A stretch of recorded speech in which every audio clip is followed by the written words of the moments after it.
To begin with the beginning, I wanted to ask you how it all started. What was your epiphany with architecture? What brought you to architecture?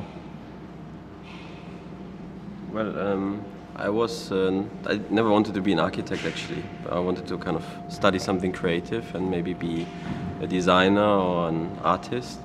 But then when I kind of tried to apply for architecture school and I had to make this kind of graphical exercises and hand them in,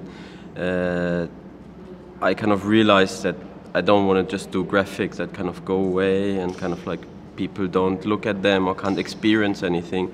So I had the feeling that while applying for university, changing my mind and wanted to do something more where I can kind of like change things in the world and also have people an experience that it changes people. Well, basically, I started to think about what I should study. So I want to become an engineer and doing bridges, motorways, highways, kind of constructional things. High towers, something like that. But from the engineering side, when I started to study, this was rather the social component of what is part in engineering. There was not a stress on it. There was basically, engineering was only a matter of getting things built, getting infrastructure built. But I think what's challenging me about architecture is that there is a connection between engineering, building things, thinking about mathematics, of course, and physics, but as well, how is the social relationship between a building, a bridge, maybe a motorway, to a person, a thing. And this, well, intermediate things brought me to architecture. And who were architects or artists from the past who inspired you? Who are your heroes? Well, I mean, since I studied in the UK as well, and since I'm having this badge here, of course I'm also like,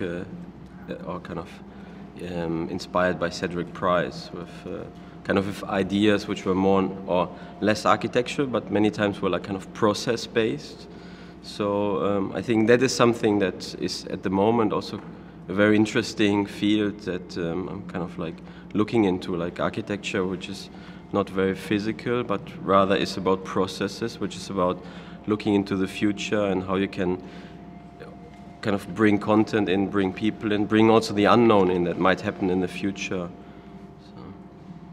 And what about you? Well, I think I'm more inspired, let's say, not so much by architecture, but landscape architecture. I was living for a couple of years in Japan, so I studied a lot the relationship between the garden and the house, and this kind of relationship really inspired me to think about an attitude for architecture. And so I don't have, let's say, one hero.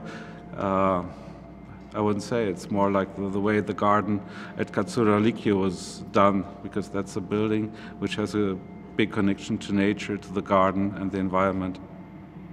And you worked for Zaha Hadid and Rem Koolhaas. I was wondering how this experience kind of shaped your practice.